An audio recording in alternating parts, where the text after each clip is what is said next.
vous salue et je salue tous les participants à ce colloque à l'Assemblée nationale qui sont venus nombreux, en particulier les dirigeants et militants du Front populaire ivoirien qui, parmi d'autres, ont particulièrement souffert et souffrent encore de la répression en Côte d'Ivoire ces dernières années. La Côte d'Ivoire a été marquée par différents coups d'État à répétition de 1999 à 2002. Elle a été déstabilisée par des rébellions bénéficiant de soutien d'entreprises multinationales et de puissances étrangères, dont, il faut bien le dire, l'État français. Elle s'en est suivie une décennie de déstabilisation et d'ingérence militaire et économique, dont le point d'orgue a été la crise post-électorale en 2011, qui s'est soldée par plusieurs milliers de morts, et l'installation d'Alassane Ouattara à la présidence de la République ivoirienne par les chars français et par le président de la République française de l'époque.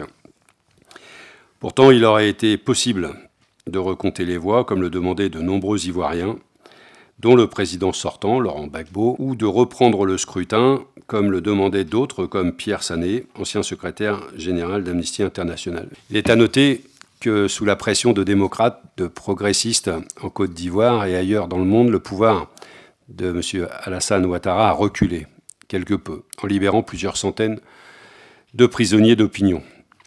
À l'instar de mon parti, j'avais d'ailleurs pris position à plusieurs reprises en ce sens. Ce processus doit aujourd'hui aller jusqu'au bout.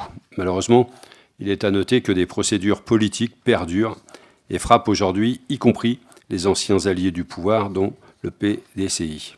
Par ailleurs, on doit encore déplorer l'existence de dizaines de milliers de réfugiés et de déplacés qui sont privés de tout, du fait d'une situation des droits humains catastrophique aux antipodes de ce que nous racontent de nombreux médias français notamment. Sur le plan économique, la Côte d'Ivoire a été présentée comme une locomotive en matière de croissance, située au-dessus de 7%. J'étais avec des économistes avant-hier, dans la semaine, là, qui expliquaient que les taux de croissance avec un pourcentage, ça ne voulait pas dire grand-chose, parce que ça dépend du niveau d'où on part. C'est-à-dire qu'on peut avoir un pourcentage très élevé, mais si on part de très bas, en termes d'augmentation de la richesse, ça ne fait pas tant que ça. Et donc, dans tout, il faut gérer les pourcentages avec prudence. J'y apporterai cependant un regard critique, car les statistiques, comme le PIB, sont parfois trompeuses. La croissance de cet indice ne signifie pas du tout, et ne signifie pas que tout le monde profite, bien au contraire. L'augmentation du PIB alimente les inégalités lorsque l'élite confisque pour elle seule les fruits de la croissance. La Côte d'Ivoire est à ce sujet une illustration d'un modèle de croissance appauvrissante, reposant sur la corruption, les marchés de gré à gré et la surfacturation systématique au bénéfice des grands intérêts privés. Le projet de tram-train en est la triste illustration. Et si quelques infrastructures prévues de longue date sont réalisées à Abidjan, il faudrait s'interroger sur leur degré d'utilité par rapport à l'ensemble de la population et la production locale et nationale. Prenons l'exemple du pont d'Abidjan. Quelle est la portion de la population ivoirienne qui utilise ce pont à péage? Quelle est son utilité réelle pour les citoyens ivoiriens? La question est donc la suivante. À qui profitent ces investissements massifs d'argent public? Ne faut-il pas privilégier les politiques publiques utiles aux populations plutôt qu'aux dépenses inutiles ne profitant qu'à quelques-uns? Et le pire, c'est que les retombées fiscales des projets réalisés en Côte d'Ivoire sont très faibles, ce qui contribue fortement à son endettement auprès de créanciers privés, et ce, à l'instar d'autres pays pauvres. La Banque mondiale, après avoir tout fait pendant des décennies pour augmenter le dumping fiscal, dans ces mêmes pays, s'est même inquiétée récemment d'un risque de crise mondiale lié à ces endettements. C'est sur l'ensemble de ces points que le bât blesse, avec une politique de plus en plus sous la coupe de multinationales et d'une minorité locale proche du pouvoir, incapable de satisfaire l'intérêt général. Avec une politique pareille, les éléphants blancs, entre guillemets, ne sont pas prêts de s'éteindre. Les mots de Jean-Jacques Guigon, ancien conseiller confédéral Afrique à la CGT, résument cette situation. Je le cite. « Le pouvoir ivoirien a les poings fermés contre sa population et les salariés du secteur formel et informel. Mais ce pouvoir a les bras grands ouverts pour quelques milliardaires et pour certains hommes politiques copains et coquins de France et d'ailleurs. Fin de citation. Alors qu'officiellement le pays est de plus en plus riche, la pauvreté augmente. Des populations sont déguerpies de leurs logements sans mesure d'accompagnement. Cette situation a pour résultat de boucher des perspectives de vie pour de très nombreux Ivoiriens. Les migrations augmentent.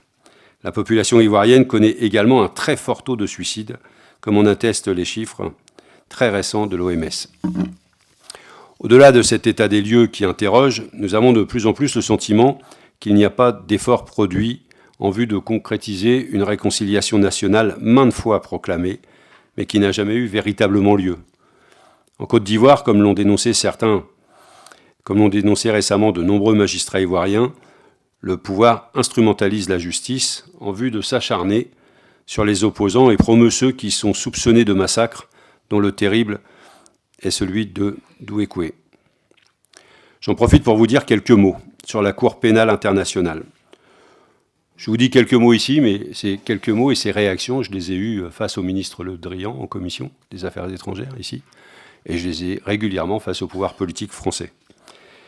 Cette Cour de justice, cette Cour pénale internationale, n'a jamais donné suite aux plaintes de ses victimes et s'est acharnée sur un seul camp. Elle a bafoué des principes de droit en maintenant Laurent Gbagbo en détention provisoire durant 7 ans, et pire encore, elle le met aujourd'hui en résidence surveillée alors qu'il est acquitté. Je n'imagine pas une minute que l'on applique ce mode de fonctionnement judiciaire en France. Cela produirait un tollé retentissant et à juste raison. Je trouve que c'est préoccupant, non seulement pour la Côte d'Ivoire, mais pour le monde entier, puisqu'il s'agit de la Cour pénale internationale. Mais revenons au thème qui nous préoccupe aujourd'hui. Notre initiative doit contribuer à briser le mur du silence, d'indifférence, voire de complaisance par rapport à ce qui se passe en Côte d'Ivoire. Elle doit contribuer à briser le cercle vicieux des montées, des rancœurs, qui ne peuvent qu'amener d'autres drames, tout en s'efforçant d'amener le plus d'éléments de vérité possible. Car une réconciliation durable ne peut reposer sur des mensonges d'État. Mais la reconnaissance des faits, aussi dramatiques qu'ils soient, ne peut servir d'alibi pour justifier d'autres exactions.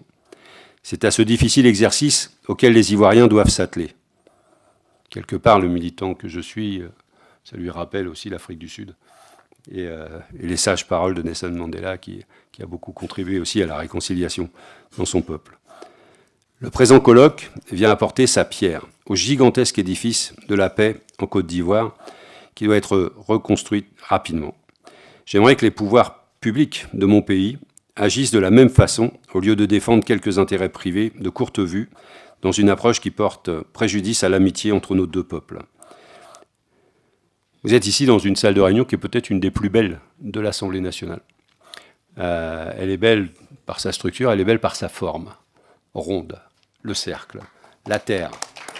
L'égalité entre les uns et les autres, c'est cette disposition-là de cette salle, et moi j'ai énormément de plaisir à ouvrir cette salle au peuple d'Afrique, à leurs représentants, aux militants qui défendent les droits de l'homme dans les différents pays. Juste avant vous, avait lieu dans cette salle un colloque sur la question malienne, avec un sujet important qui était la question de la présence française, de l'armée française.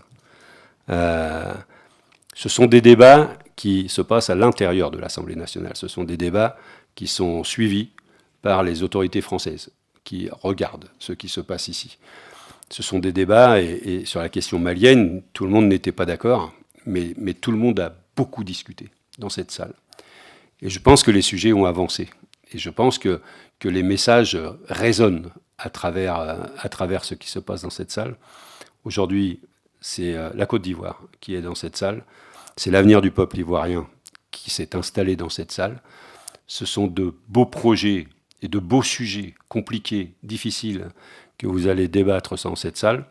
Je vous souhaite un bon colloque, des actualités des uns et des autres. Et moi, je devais venir en train. Je suis venu en voiture. C'était très long, etc. Je devais repartir en train. Il n'y a pas de train pour la Normandie. Donc, vous me verrez à un moment donné disparaître. Mais je vous laisse mes collaborateurs et les choses se passeront bien jusqu'à la fin. Je vous souhaite un très bon colloque. Et puis, Je passe sans tarder la parole à Daniel Forté pour le collectif Afrique du Parti communiste français.